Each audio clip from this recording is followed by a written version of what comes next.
ابو سعید خدری رضی اللہ تعالیٰ عنہ روایت فرماتے ہیں کہ آمنہ کے لال پیکر حسن و جمال صاحب شرف و کمال صلی اللہ تعالیٰ علیہ وسلم نے ارشاد فرمایا، ایک مرتبہ حضرت جبرائیل امین علیہ الصلوۃ والسلام میرے پاس آئے اور عرض کیا، یا رسول اللہ صلی اللہ علیہ وسلم، رب تعالیٰ فرماتا گئے، یعنی جبریل کی وساطت سے رب تعالیٰ حضور سے پوچھ رہا ہے، اے پیارے محبوب ذرا فرمائیے کہ میں نے آپ کا ذکر کتنا بلند فرمایا گیا، میں نے آپ کا ذکر کتنا بلند فرمایا گیا۔ حضور نبی کریم صلی اللہ تعالی علیہ وسلم نے ارشاد فرمایا، اے جبرائیل، اس حقیقت کو رب بہتر جانتا گیا، اس حقیقت کو رب بہتر جانتا گیا۔ جبریل امین عرض کرتے گئے، اچھا یہاں سے کوئی یہ سوال اخذ نہ کرے کہ حضور کو پتہ ہی نہیں تھا کہ رب نے حضور کا ذکر کتنا بلند فرمایا۔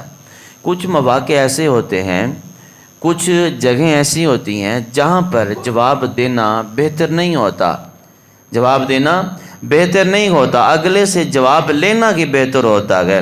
اس کی وجہ یہ ہے کہ کائنات والوں کو پتہ چل جائے سوال کیا تھا، جواب کیا تھا، اور جس کے بارے میں پوچھا جا رہا ہے اس کا مقام کیا ہے۔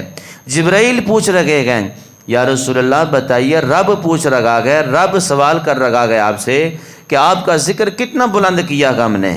سرکار فرماتے ہیں رب بہتر جانتا ہے، مطلب کہ جواب اب یہاں پر میں نہ دوں، جس رب نے میرا ذکر بلند فرمایا وہ رب خود ہی بتا دے کہ میں نے اپنے یار کے ذکر کو کتنا بلند فرمایا ہے۔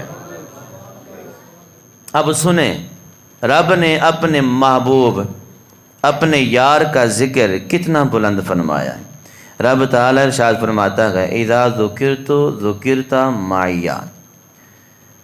رب تعالیٰ فرماتا ہے، پیارے محبوب علیہ الصلوۃ والسلام، آپ کا ذکر ہم نے اتنا بلند فرمایا، جہاں جہاں مجھ رب کا ذکر ہوگا وہاں وہاں محبوب آپ کا بھی ذکر ہوگا، وہاں وہاں محبوب آپ کا بھی ذکر ہوگا۔ اب کائنات کے اندر کون سی ایسی جگہ ہے جہاں پر رب کا ذکر نہیں ہو رہا؟ کائنات کا ذرہ ذرہ رب کا ذکر کر رہا ہے، کائنات کا ذرہ ذرہ رب کو جانتا ہے۔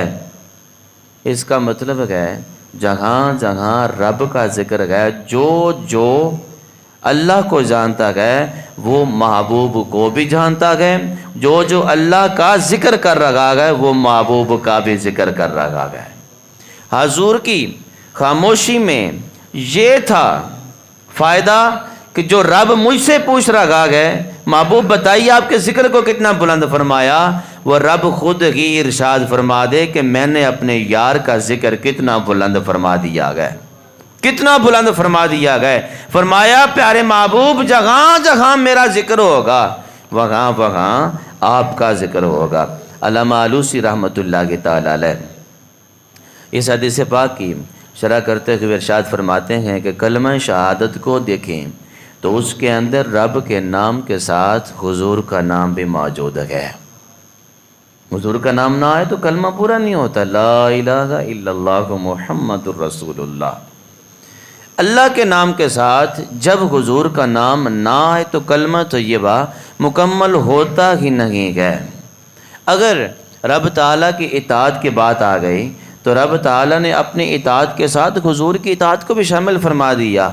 یہ مت سوچنا کہ رب کے تابع دار بن جائیں، رب کے فرما بردار بن جائیں اور حضور کی بات ہی نہ کریں۔ رب نے فرمایا نہیں، یہ تو تابع داری میں قبول ہی نہیں کروں گا، یہ فرما برداری قبول ہی نہیں کروں گا، یہ اطاعت گزاری قبول ہی نہیں کروں گا۔ جس اطاعت کے اندر، جس فرما برداری کے اندر، جس محبت کے اندر، جس تابع داری کے اندر حضور کی فرما برداری نہ ہو